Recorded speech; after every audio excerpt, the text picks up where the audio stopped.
Assalamualaikum warahmatullahi wabarakatuh. Waalaikumsalam warahmatullahi wabarakatuh. Kita sekarang podcast di alam. Kita sekarang podcast di alam ya, bersama dengan Mas Mujianto. Mas Mujianto ini jadi beliau adalah seorang mantri peternakan, dan juga beliau adalah seorang petani, tapi bukan petani biasa. Jadi kalau di Desa Singkalan ini rata-rata petaninya itu menanam palawija, padi dan jagung. Tapi Mas Mujianto ini menanam hortikultura. Mari kita bertanya-tanya dengan Mas Mujianto tentang kenapa kok beliau anti mainstream, padahal di lingkungan sekitarnya itu petaninya rata-rata adalah petani palawija. Selamat datang Mas Mujianto. Selamat datang Mas Galang. Ya, ini kita lagi di kebun melonnya Mas Mujianto. Yang pertama saya mau tanya Mas, Siap. Kan di lingkungan Desa Singkalan ini mayoritas adalah petani palawija. Kemudian saya melihat Mas Mujianto itu melawan arus pertanian di lingkungannya dengan menanam hortikultura. Apa kira-kira yang membuat sampean kenapa turun di hortikultura, tidak mengikuti yang lainnya, palawija? Pertama-tama, kenalkan saya nama Mujianto. Saya adalah petugas inseminasi buatan Kabupaten Mojokerto. Mengapa saya turun di bidang pertanian yang selama ini petani-petani kita itu hanya menanam padi, jagung, dan ya itu saja. Saya tertariknya di sini ada potensi. Mendengar keluhan-keluhan dari para petani kalau menanam jagung dan padi itu habis panen untungnya nggak seberapa. Tapi banyak keluhan-keluhan dan itu saja, dan petani kita itu rata-rata Mas belum paham masalah pupuk, pestisida, masalah pH tanah itu belum terlalu dalam. Makanya saya berharap di sini harapan kita saya sebagai petani yang lain dari petani-petani yang terdahulu itu supaya ada motivasi dan dicontoh. Hasilnya bisa lebih. Contohnya kemarin kita menanam ada tomat, ada cabai, ada melon, dan ini di belakang kita ini timun baby yang di pasaran itu masih dibutuhkan dan harganya bagus. Makanya saya optimis, saya terjun dan saya tekuni di bidang pertanian ini. Tuh. Nah, saya tertarik dengan apa yang disampaikan tadi mengenai keluhan ketika menanam palawija. Yang pertama saya tanyakan adalah sebenarnya menanam palawija seperti padi dan jagung, padi lah utamanya ya, itu untung atau enggak? Kalau Mas semuanya dikerjakan dengan ongkos kerja, ongkos orang lain, itu untungnya nggak seberapa.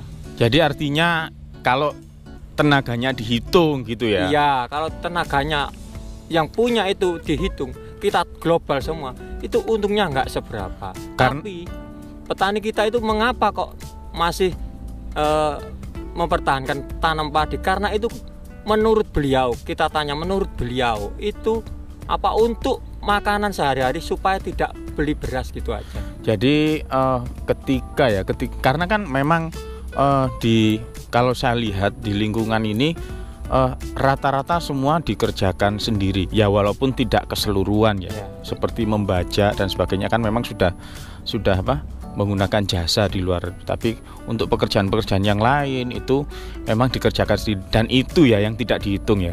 Ya, itu yang tidak dihitung ongkos kerjanya. Makanya kalau ada untung lebih besar dari itu, mengapa tidak?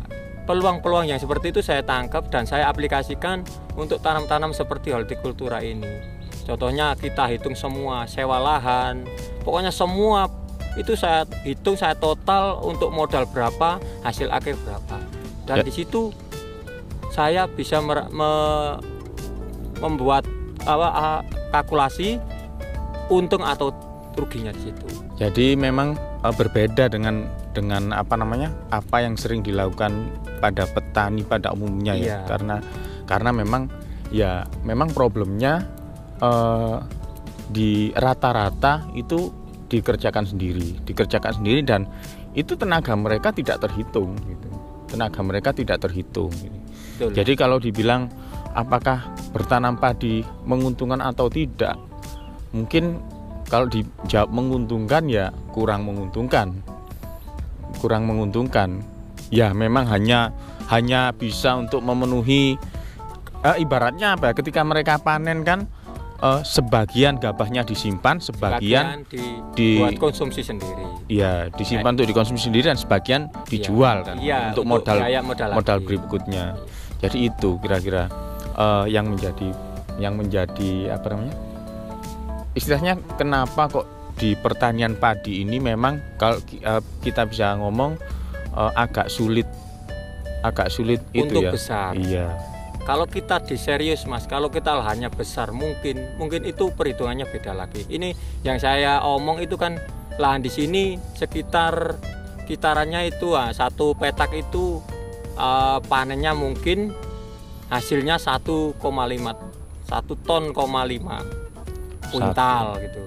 Kalau di lahan yang lebih besar saya belum pernah menanyakan, karena di sini rata-rata garapan mereka kan cuman luasan segitu. Dengan biaya segini itu hitung-hitungannya itu kalau tenaganya dihitung itu mungkin untungnya itu minim. Beda lagi dengan yang kita tanam ini, waktunya pendek, untungnya menjanjikan.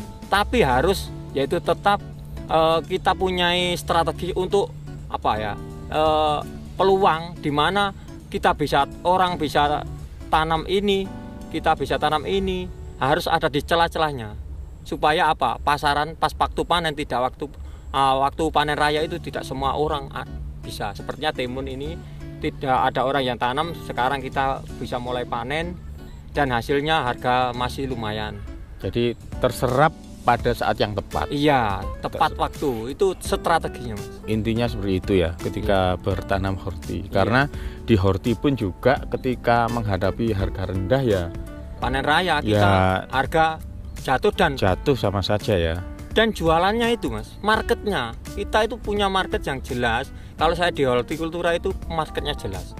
Tapi waktu kalau tidak kita nanamnya tidak tepat, kalau panen raya itu ya juga susah. Harga bisa jatuh. Kita juga bisa. Harus pintar-pintar di situ. Intinya di ketepatan. Iya. Ketepatan memperkirakan. Iya. Ketepatan itu butuh pengalaman juga ya. Kalau kan sebetulnya ini sudah bisa menjadi contoh ya. Apa sebetulnya problem? Kan pastinya Mas Mujanto sudah pernah istilahnya berkonsultasi ya, mendiskusikan dengan petani yang lain. Tapi kenapa kalau saya amati di sini ya memang untuk yang hortikultura ya tidak banyak. Mungkin bisa dikatakan Mas Mujanto dan 1-2 orang yang lain gitu. Itu apa yang menjadi problem mendalam? Padahal kan sebetulnya sudah jelas horti ini lebih baik hasilnya daripada di palawija ya kan? Tapi apa problem yang mendalam di tingkat petani, sehingga sepertinya sulit menyerap apa yang bisa dilakukan Mas Mujianto. Untuk merubah mindset petani kita dari bertani yang lebih kita arahkan ke yang lebih modern, itu butuh waktu, Mas. Contohnya kita harus punya contoh real yang tanam kita yang bagus, hasilnya juga bagus, harganya juga bagus, marketnya juga tepat. Itu ternyata rata-rata orang kita tuh, petani kita itu sudah saya dalami, ada tingkat kesulitan. Di situ kelihatannya kalau kita tanam yang bukan padi dan jagung, itu pekerjaannya seperti sulit. Ternyata rata-rata orang saya tanya itu. Tapi kenyataannya saya di sini, mengapa kok saya setiap hari ke lahan? Itu kan hanya mengamati, barangkali tanaman kita kurang sempurna. Untuk ini, untuk itu yang perlu dicermati di tanaman kita. Tidak hanya kita dikerjakan, ditinggal, tidak. Ada waktu-waktu tertentu kita lihat, apakah tanaman kita ini perlu untuk di pestisida, pemupukannya yang tepat, gitu, Mas. Rata-rata petani kita melihat kita sepertinya itu seperti ruwet gitu ya. Iya, sepertinya kok di sawah terus, di lahan terus gitu loh. Padahal enggak. Pekerjaannya hanya, kalau saya kan di sini di pertanian kan enggak seperti orang-orang petani itu. Kita punya pekerjaan yang pokok yang wajib ada. Ini hanya sambian.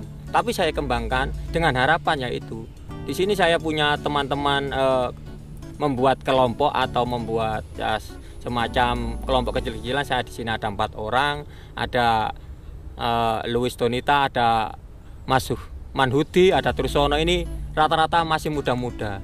Kita karyakan, kita potensikan, kita satukan misi, kita bina atau kita belajar bersama, Mas. Di sini saya sudah beberapa kali panen, seperti ada melon, ada ini golden, ada cabai, ada tomat, ada timun, ada cabai besar.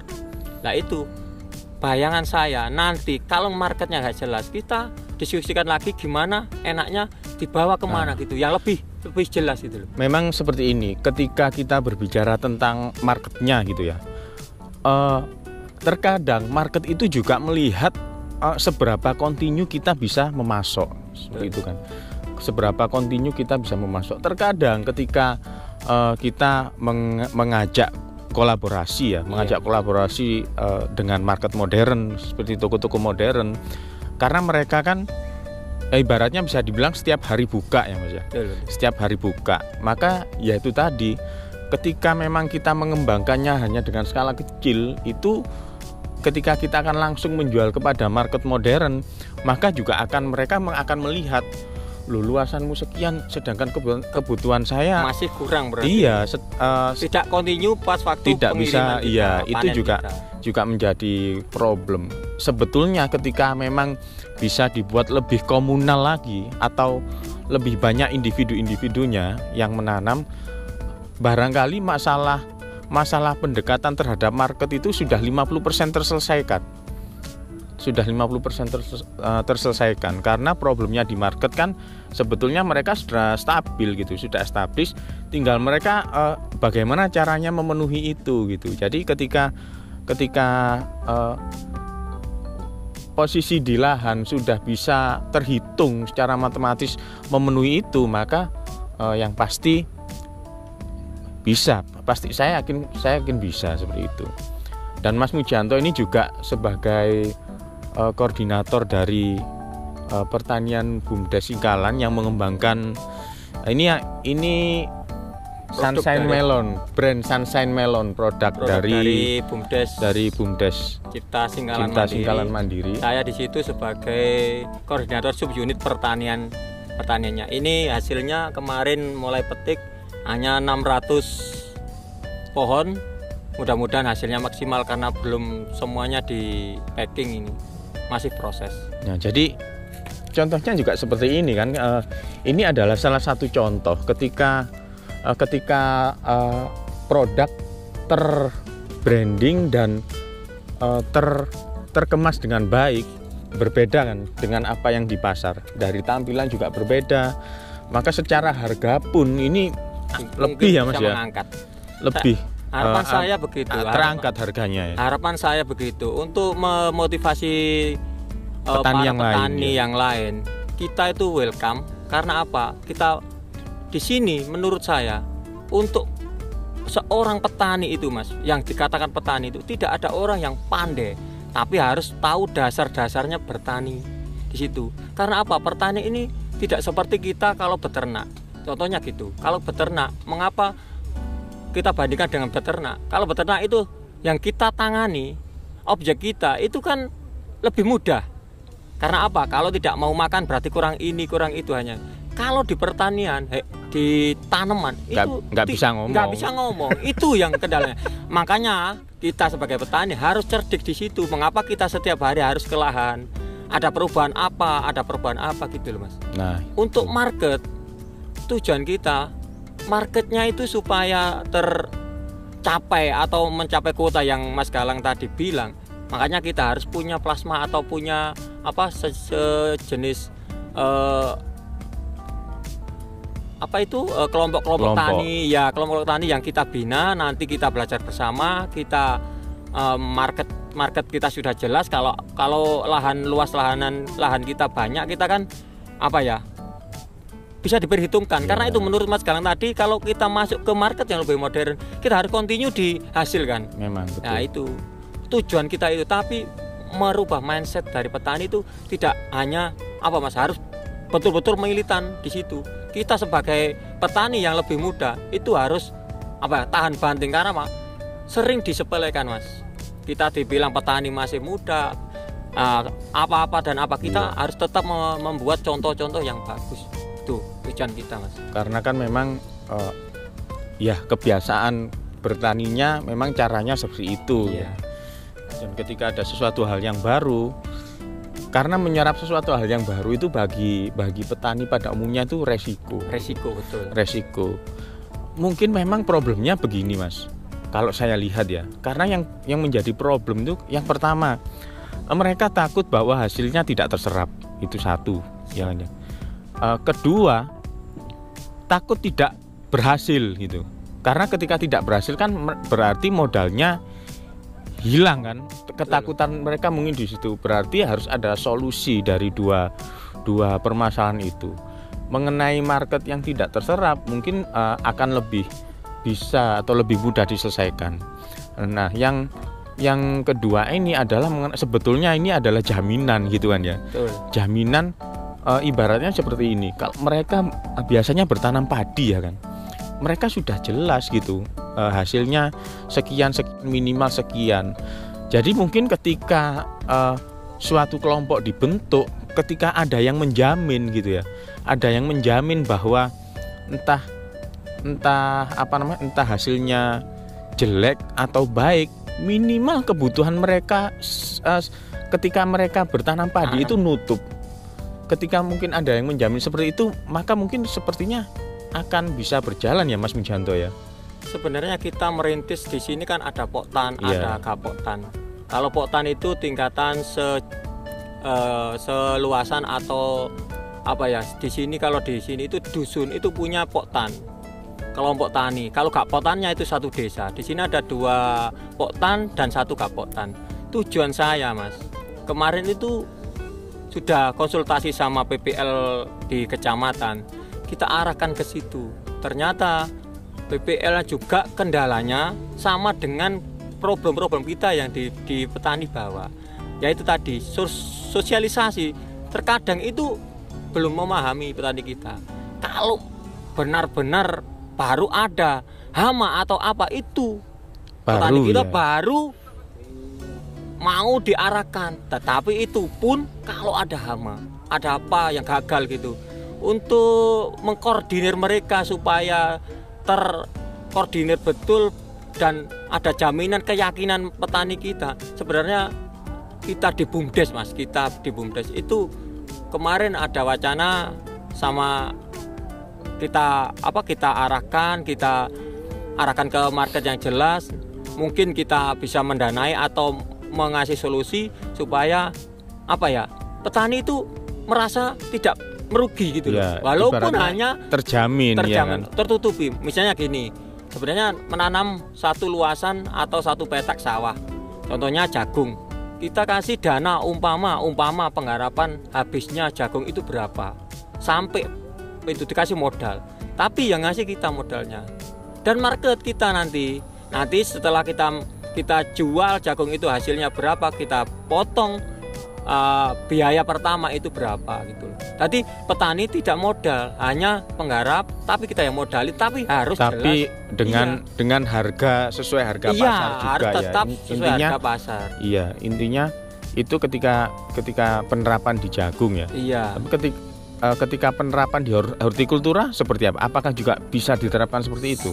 Marketnya itu malah lebih jelas. Kalau di hortikultura kita itu yang kemarin nanam cabai itu, kalau penanaman tepat dan harga bagus itu para pedagang itu cari. Nggak malah kita yang menawarkan, malah pedagangnya cari ke kita. Lah makanya kita punya strategis. Kalau kita nanam harus punya strategis. Di mana waktu panen ada panen raya, waktu di mana tidak ada bisa orang tanam, itu yang itu. Tapi ya itu Mas Galang tadi bilang mengapa melawan arus. Di situ malah ada yang potensi keuntungan besar melawan arus, Mas. Ya, tapi betul. ya resiko di situ. Betul, makanya kita harus belajar di situ. Saya tidak mau resiko yang terlalu. Kalau kita tanamnya mudah, tapi pas waktu orang tanam banyak, kita kesulitan di marketnya, nanti malah kebingungan. Malah ibaratnya dapat harga jatuhnya kan. Betul. Ya. Betul. Walaupun kita hasilnya sedikit, tapi harganya tinggi, Mas. Itu bagus. Kemarin ini yang lahan depan ini saya tanam melon itu waktu hujan itu hanya 1.500 pohon itu dapat 2,5 ton. Tadi itu padahal dalam kondisi hujan ya. Artinya ketika itu potensi tanaman rusaknya itu banyak sekali. Ya sekitar 60% berhasilnya. Karena apa? Waktu pertama itu bunga mulai pembentukan buah, itu hujannya lebat dan tidak berhasil. Nah, itu pun masih nutup ya Mas ya. Itu pun masih nutup. Harga waktu itu di lahan malah harganya bagus. Waktu itu harga 8.000.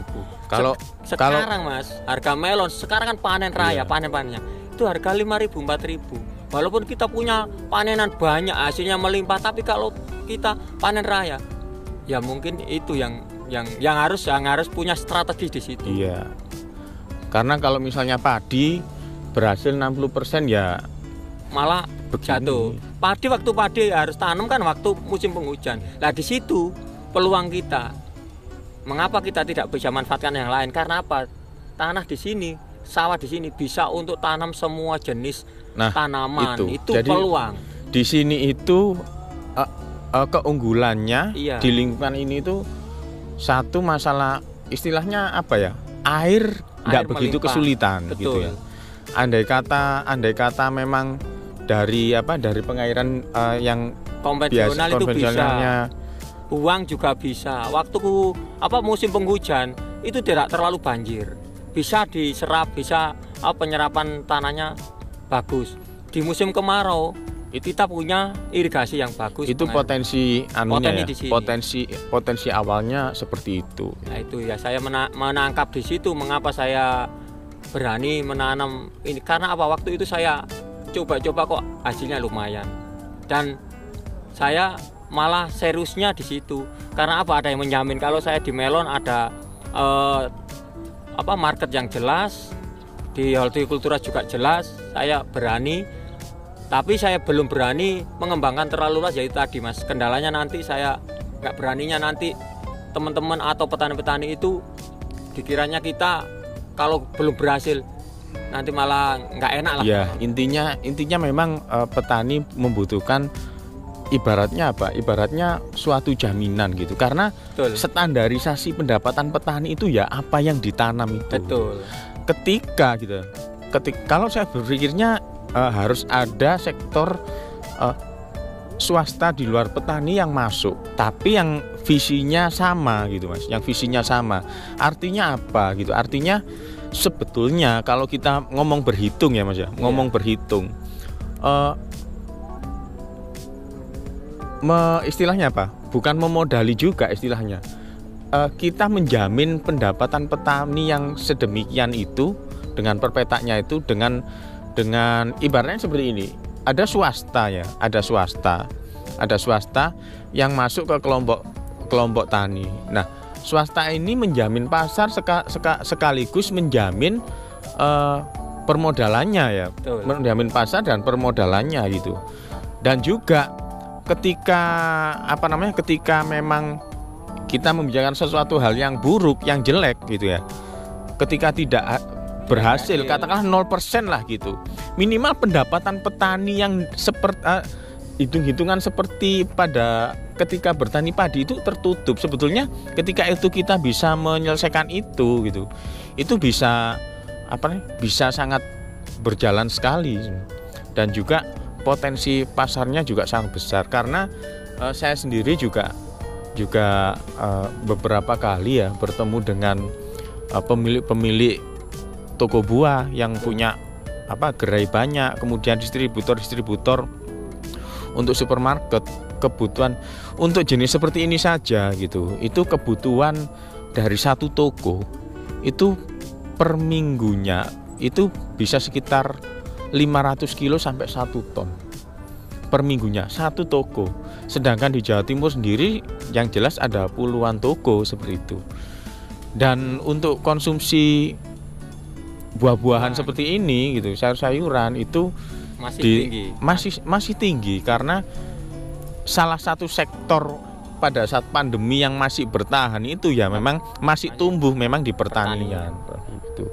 Kalau ini ditanam di greenhouse ya Mas ya, greenhouse BUMDes Cipta Singkalan Mandiri. Kalau bertani di greenhouse itu memang ya sebenarnya apa ya? Kalau kita bilang itu lebih mudah karena apa? Lebih mudah. Ya. Fasilitas sebelumnya kan sudah disiapkan. Tidak pakai pestisida, pupuknya tinggal kita terjadwal.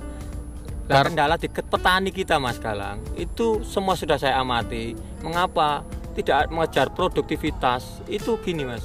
Kita waktu itu tanya, mengapa kok tidak pakai padi yang hasil dari benih asli gitu loh, kok benih turunan? Padahal itu potensi penurunan potensi 25%. Mengapa kok tidak pakai ini pupuk ini? Padahal ternyata terlalu banyak orang. Itu kendala-kendala. Padahal nggak mahal juga kan, nggak mahal asli juga.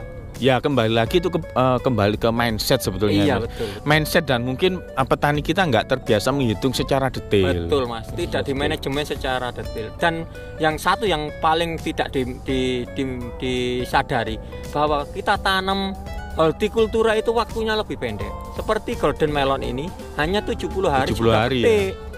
Kalau padi berapa? Sekitar 90-100 hari. Jagung gitu ya 90 hari kalau kita jagung kering, pepil kering. Kalau sayur itu sekitar 75 hari. Kita punya tenggang waktu 15 hari.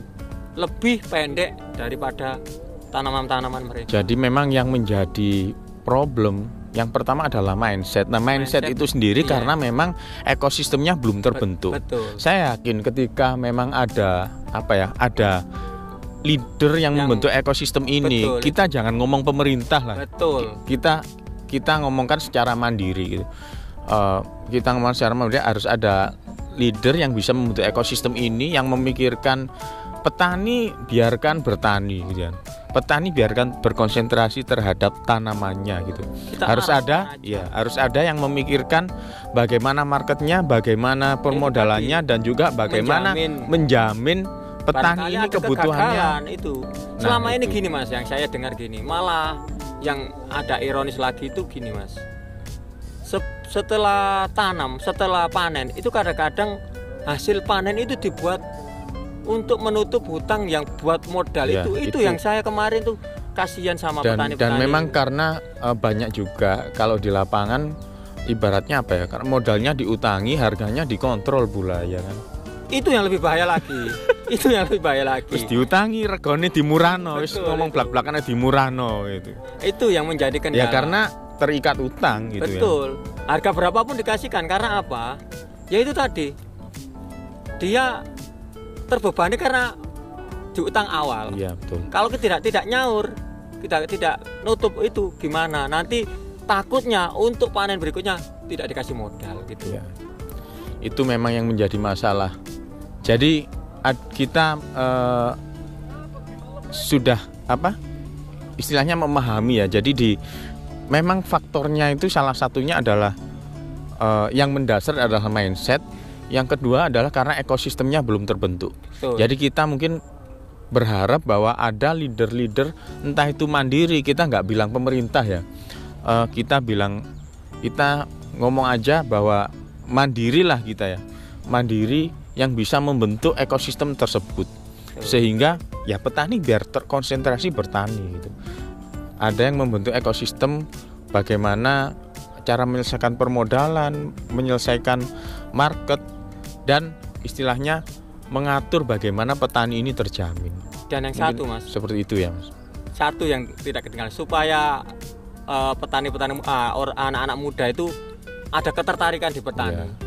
Dan hasilnya tidak kalah dengan yang bekerja di pabrikan. Karena anak muda itu tidak tertarik, tujuan kita. Tidak tertarik di petani karena terlihat seperti sangat bahasa Jawanya soro sekali. Iya gitu. Dan hasilnya seperti nggak ada. Padahal kalau kita lihat di luar negeri, potensi petani itu masih ada. Iya, di Jepang aja beberapa teman saya kerja di sana di sektor pertanian yang lebih modern tentunya. Kita terarah, tujuan kita sebenarnya tidak terlalu tinggi, yaitu tadi. Sekarang ini anak muda itu jarang yang turun ke lahan atau ke pertanian. Padahal saya tidak ngomong apa ya itu. Kalau kita kerja di pabrik kan waktunya habis dari jam 8 sampai jam 5. Kalau kita di petani dan kita memahami, itu hanya hanya mengontrol waktu kita. Taruhlah kita di sana 5 jam. Tapi kalau kita sudah berhasil, kita tinggal menghitung. Ya, tinggal kita punya waktu yang lebih gitu loh. lebih Makanya saya berpesan kepada teman-teman kawula muda atau anak-anak muda, jangan bosan-bosan untuk bertani, tapi yang bertani yang cerdik gitu. Yang selama ini saya amati gitu loh. Tujuan saya hanya ke situ. Kok tidak murni saya ini petani, enggak. Saya coba-coba sebenarnya, dan alhamdulillah dasar-dasar petani saya belum kuasai semua, tapi saya coba untuk menguasai dan terus belajar. Dan karena akhirnya kan juga ya ada hasilnya kan ya. Alhamdulillah itu ini lahan hanya tanam berapa ini, hampir 2000 pohon. Ini sudah pemetikan yang ke-12. Hasilnya setiap pemetikan setiap hari itu rata-rata 1,3 1 kuintal 40 kilo. Kintal. Iya, sekarang sudah hampir 2 ton. Nah, kali kan harga sekarang umpamanya 3.000 kan lumayan. Ini hanya ini tuh Sari. Yang atas ini timun baby, yang bawah ada cabai merah. Untuk menyosong ke tahun 2021 ini mungkin sudah panen. Jadi sangat besar sekali ya potensi dunia pertanian ini. Sebenarnya masih peluang kalau kita mencermati dan bisa, yaitu tadi yang saya bilang. Kita harus cerdik di sini, manajemen kita tata, kita punya market, kita harus cerdik di sektor mana yang tanam apa, ini peluangnya harus begini, harus gitu. Ya. Silakan bagi teman-teman yang tertarik mungkin membangun ekosistem pertanian, di sini ada Mas Mujianto. Begitu ya Mas ya. Terima kasih, sama-sama belajar Mas Galang. Terima kasih. Tidak menutup untuk berkonsultasi atau kita hanya sharing-sharing aja. Saya juga masih belajar, masih pemula, dan ya alhamdulillah kita ada teman-teman ini Manhuti yang panen nih, mulai panen. Padahal pagi tadi sudah diambil ini Mas. Iya. Terima kasih Mas Mujianto atas diperbolehkannya saya bertamu ke sini. Siap. Jangan lupa tetap gak usah. Ini gak usah subscribe. Gak usah. Sampai di subscribe aja jadi. Gak. Gini, silakan teman-teman pantau terus channelnya. Akan ada banyak sekali materi-materi yang bermanfaat. Terima kasih. Salam petani. Sampai Kuala Nur, loh. Esok sore dondo sih. 4 ae.